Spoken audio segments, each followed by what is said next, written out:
Welcome back to the channel. Today I'm going to be discussing Palestine, Peace, Not Apartheid by former US President Jimmy Carter.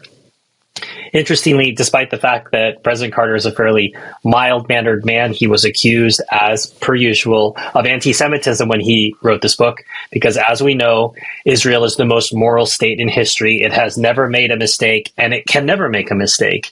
And I think he even had more than a dozen board members from his nonprofit resign in protest when this book came out. Interestingly enough, it's a decent introduction for people who have not really understood what the conflict is about, just as a basic introduction. And it's hardly a radical book at all.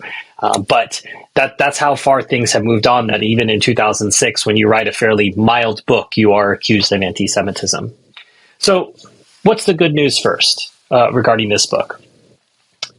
Well, as far as he goes, he's neither a Jew nor a Palestinian. So even though he is a U.S. president, he was responsible for brokering the first.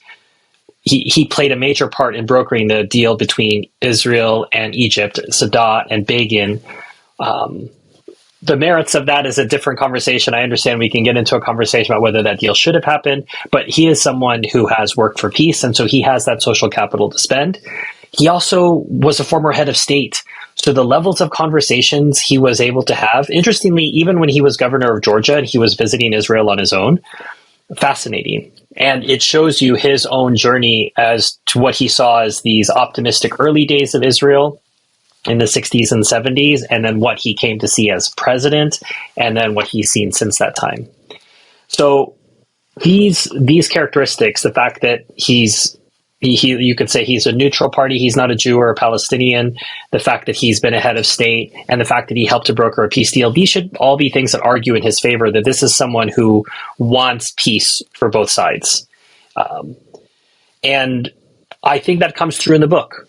I don't think it's highly partisan one way or the other. Of course, in some areas, let's say he has a little bit more, slightly more of a Palestinian sympathy. But as I've often said, it's hard to read about this conflict and remain neutral. I think the more that you read, the more difficult it is to remain neutral, even if such a thing is even possible in this conflict. I've said before that I don't pretend to be neutral in this case, but it does help to continue to read people from all across the spectrum so that you can learn and understand more. If you can read people from the other side, then you can understand the way that they look at things. So let's start by what he lays down as the basic conditions for peace. Agree with them or not, these are what he says. Firstly, Israel's right to exist within recognized borders and to live in peace must be accepted by Palestinians and all of the neighbors. 2, the killing of non-combatants in Israel, Palestine, and Lebanon by bombs, missile attacks, assassinations, or other acts of violence cannot be condoned. And Palestinians must live in peace and dignity in their own land as specified by international law, unless modified by good faith negotiations with Israel. So I think maybe the only one here that would be problematic for some Palestinians would be Israel's right to exist within recognized borders, because there is still this notion that Palestine will be free from the river to the sea. I think that ship has sailed. I'm just speaking from a practical level. I'm not speaking from my own convictions or my own desires. I'm saying that the Palestinian Authority under Yasser Arafat has moved that goalpost, that I think reasonably so Israel has a right to exist. And therefore, if we recognize that, then we can potentially have a negotiation. If that's never recognized, then Israel will continue to stomp the boot on the neck of the Palestinians until the end of time. And looking at the diplomatic aspect of it, I think that's worth looking at. It's worth looking at, as I say, as a third party who isn't directly affected by this. He then he relates his discussions later on in the book with Hafez al-Assad, who is the father of the current president of Syria, Bashar. And he does a very good job of presenting the Arab perspective on things at a certain period of time. So I'm just going to read a few of these quotes. Assad stressed to me that Israel was admitted to the United Nations in 1949 with the clear proviso that Palestinian refugees would be allowed to return to their homeland or be fully compensated for their lost property. Prior to 1967, he said, Israel was steadily forcing additional Arab inhabitants from their small remaining territory in violation of UN agreements that the Israelis had sworn to honor, and he claimed that they initiated the 1967 war in order to take even more Arab land. Assad complained that the Israelis consider it the right of every Jew in the world, needy or not, to settle in the Arab territories that they control by force, while refusing to allow homeless and suffering Arabs driven out of their country to return to the dwellings and lands to which they still hold legal deeds. He argued that, while Israel claimed the right to its statehood in Palestine in 1948 because it was only recreating a nation demolished in ancient times, it rejected the recognition of a Palestinian state in the same area, the very place that generations of Palestinians, either Christian or Muslim, have inhabited continuously for thousands of years. Furthermore, no other nation on earth, he added, including the United States, recognizes Israel's present claims for the lands it has confiscated since 1949. If you look on Google Maps, you're going to see dotted lines for the occupied territories in Gaza. No one other than Israel considers that Israel. It just considers it occupied territory to this day. The Syrian leader also said that Israelis asserted that the Jews of the world constitute one people, regardless of obvious differences in their identities, languages, customs, and citizenship, but denied that the Palestinians comprise a coherent people, even though they have one national identity, one language, one culture, and one history. Many Arabs consider these distinctions to be a form of racism by which Israelis regard Palestinian Arabs as inferiors who are not worthy of basic human rights, often branding them as terrorists if they resist Israel's encroachments. He scoffed at Israel's claim to be a true democracy, maintaining that its political and social equality are only for Jews. And this would have been a conspiracy theory at a certain time, but we have this confirmed by Benjamin Netanyahu, I think, some time ago. I'm trying to remember the exact quote, but he said something to the effect of, Israel is not a state for all of its citizens. It's a nation state of the Jewish people and only for the Jewish people. So everyone who claims, Israel is this great democracy, the shining beacon of democracy in the Middle East, firstly, you have a prime minister claiming that it is not a state of its citizens. How is that a democracy? And that it's a nation state of the Jewish people and only the Jewish people. So all these people who like to champion, it's like, oh, well, there are Arab, there are Palestinian Israeli citizens. Say, yes, but they have to live with this in the Constitution that says the nation state is for the Jewish people and only for them. That this entire orientation is a land for the Jews by the Jews. And if you happen to live there, you may not get the same rights. And we'll come on to that in a moment. So these are some of the quotes that he leads with. Now, obviously, the money line here is apartheid because everyone gets very sensitive about that, right? So it's already one thing to accuse Israel of ever making a mistake. We know that that's illegal pretty much. But once you bring out the A word, which everyone, quote unquote, accepts was wrong. Even they say if you go to South Africa, you can talk to people who said, oh, yes, we knew apartheid would end, except they didn't really know. But the point is that no one thinks apartheid is a good thing. Let's say, generally speaking, nobody in the public sphere. So how is it that it's being applied to this? Now, if you go to the dictionary and you look it up, the very first definition of apartheid is going to be South Africa specific, and it's going to say a policy or system of segregation or discrimination on the basis of race. And then right underneath it is a secondary definition, basically saying segregation on grounds other than race. So it's used as a word to indicate separation. Now, how does this apply to the Palestinians in Israel? Well, in 2021, Human Rights Watch they accused Israel of violating both the 1973 Apartheid Convention and I think 1998 Rome Statute by the International Court of Justice about that delineates what apartheid is. So there are three conditions for that. The first is the intent of one group to dominate another. The second is systematic oppression by one racial group over another. And the third is one or more ongoing inhumane acts. And that can be defined as denying people the right to leave and come back to their country, the expropriation of landed property, the creation of separate reserves and ghettos. So does Israel match all three? I mean, you bet. I don't even have to go through it, but I just for the purpose of trying to align with what President Carter was talking about here and giving more context for apartheid, I think we have to go through that. So let's start with the first condition: intent by one group to dominate another. You have 7 million Israeli Jews living within what is known as the Greater Israel area, and they have equal rights and status wherever they go. They have pretty much free movement wherever they'd like to go. Palestinians, on the other hand, are divided into 4 different groups. So you have the Palestinians in Gaza, you have the Palestinians in East Jerusalem, you have the Palestinians in the West Bank, and you have Palestinians who are citizens of the state of Israel. Okay. Now, each of these groups have different rights. They're not equal. They have different ID cards, different colors assigned to those ID cards, and you cannot easily switch between statuses. The Israelis will let you downgrade in their mind, quote unquote downgrade. So, for example, East Jerusalem people have a bit more status than the people in the West Bank. So, if you want to move from East Jerusalem to the West Bank, you can, but you can't go back, and you'll lose the privileges that you do. Same thing, if you want to go from the West Bank to Gaza, the largest open air prison in the world, the Israelis will let you do it, but you can't ever go back. So there's no freedom of movement for those people. These are, again, all occupied people. So even the Palestinian citizens of Israel, they can travel freely, but they have restrictions on where they can live, and how they can vote, but they face legalized discrimination. So it may not be explicitly spelled out in a certain way, but there are laws that are passed that allow for the discrimination for it. And you can see there are certain quotas that have been put in place for jobs, and they often still go unfilled because employers still won't hire them. You have East Jerusalem Palestinians. They can't vote in Israeli elections. They cannot participate in Palestinian elections either.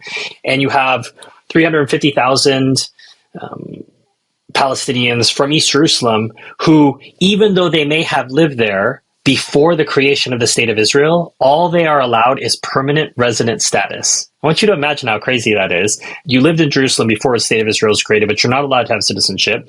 And if you ever leave for any period of time, you may lose your residency, whereas a Jewish resident of Jerusalem, they can move to New Zealand for a couple years and they don't lose their residency. You have the West Bank Palestinians, and now we're getting towards the bottom. As we know, Gaza is at the very bottom of this, but they have very limited freedom. The West Bank is broken up into 165 different cantons, which are connected by certain roads. And there's checkpoints in many of those places. I went through several of those checkpoints in Hebron when I went to visit the West Bank. And because I have passport privilege, I can just come and go as I'd like. But it's not the same for the Palestinians. They can get stopped at a checkpoint and not be allowed to go through at any time for any reason. And then, of course, we have Gaza, which is under total blockade, land, air, and sea telecommunications. They are in the largest open air prison in the world. So remember, people will say Israel is a democracy. So what happens when you have people who dare to criticize the government? We learned, so the Carter is talking to some of these people. We learned that after one of their sons recently had made a statement critical of the Israeli occupation, 5 of the father's truckloads of oranges had been held up at the Allenby Bridge crossing into Jordan for several days until the fruit had rotted. This was a large portion of their total crop for the year. The father showed us the partly unloaded trucks and said that he was trying to give away the spoiled oranges for livestock feed. So, some showed us the wreckage of their former homes, which had been demolished by Israeli bulldozers and dynamite, with claims by Israel that they had been built too near Israeli settlements on property needed by the Israeli government, or that some member of the family was a security threat. In assessing these claims, the Israeli human rights organization B'Tselem explained that on average 12 innocent families lost their homes for every person accused of participation in attacks against Israelis, with almost half of the demolished homes never occupied by anyone suspected of involvement in any violent act against Israel, even the throwing of stones. So what else do we have? As we know, there's laws that prevent people from returning. So they have the absentee property law from 1950 that says that Israel can seize this land and then redistribute it for other people to use because the owners are absent. But the only reason the owners are absent is because they're not allowed the right to return.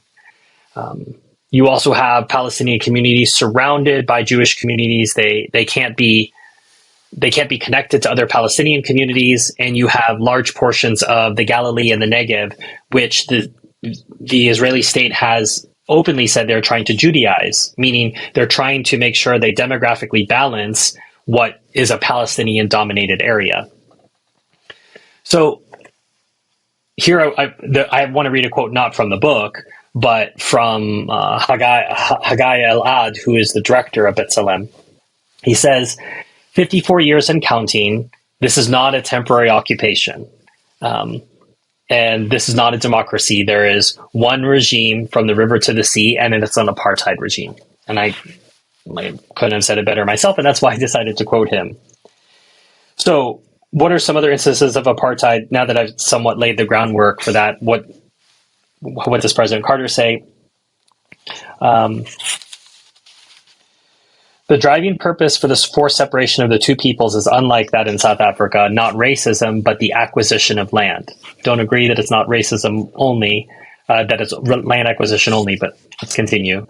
There has been a determined and remarkably effective effort to isolate settlers from Palestinians so that a Jewish family can commute from Jerusalem to their highly subsidized home deep in the West Bank on roads from which others are excluded, without ever coming in contact with any facet of Arab life.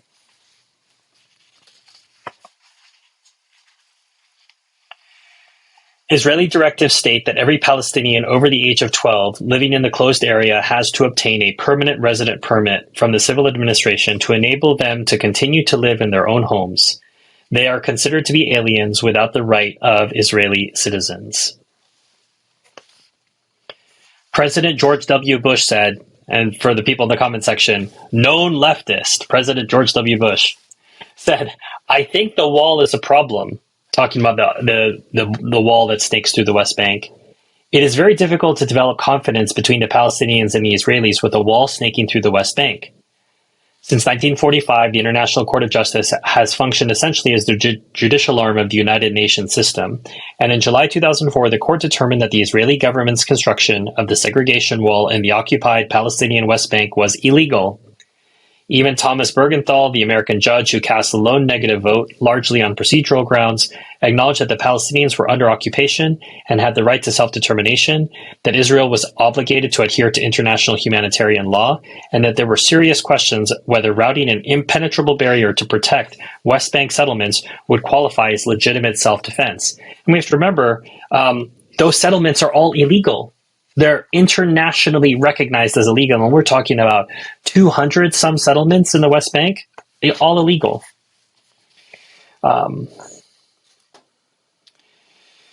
This is from the appendix, UN Resolution 465, once again underlining the apartheid character of the Israeli regime. Determines that all measures taken by Israel to change the physical character, demographic composition, institutional structure, or status of the Palestinian and other Arab territories occupied since 1967, including Jerusalem or any part thereof, have no legal validity, and that Israel's policy and practices of settling parts of its population and new immigrants in those territories constitute a flagrant violation of the Fourth Geneva Convention relative to the protection of civilian persons in time of war, and also constitute a serious obstruction to achieving a comprehensive, just, and lasting peace in the Middle East. And when I read about that, I have, in my very short life, watched a wall come down in Berlin that no one knew would come down, and there wasn't any idea when it might come down. So the idea that just because something is in place now, that it will last forever, that's just confirmation bias of the present, that just because that's how things are, that's how things will be. I don't believe that it will last forever. I just think all things come to an end. But as I said in the beginning, I think this book, if you'd like to, if you already know quite a lot about this issue, you might enjoy reading it just for hearing Carter's conversations with Golda Meir, other people, and what he gleaned from that. You won't learn too much else that you might already know. but that it's worth it for that. If you don't know anything about it, if you're still really getting introduced to this, I think it's a good, as I say, it's a good starter book. It's not very long, and I think it'd be worth reading. And as I say, it comes from legitimacy of a former head of state and someone who has shown by his actions, not just his words, that he's someone who's interested in peace in this area. So as always, if you like this review, hit like, hit subscribe, share this with someone who you think would be interested. That's how the channel will grow. If you'd like to do more than that, feel free to send a super thanks, join my Patreon, which is linked below. You can hit the join button on YouTube, become a member here, get early access to videos. Feel free to nominate books for review. There's also my Amazon wish list if you'd like to pick something from there and send it my way, and I might be able to review it. Can't promise anything. As I say, the Israel-Palestine issue has taken center stage for my reviews this year. And remember that a portion of all of the revenue that I take from Patreon, this channel, etc., is going to the Palestinian Children's Relief Fund. That's also linked below. So please consider contributing to helping the children in Gaza. As always, thanks for your time and enjoy your reading.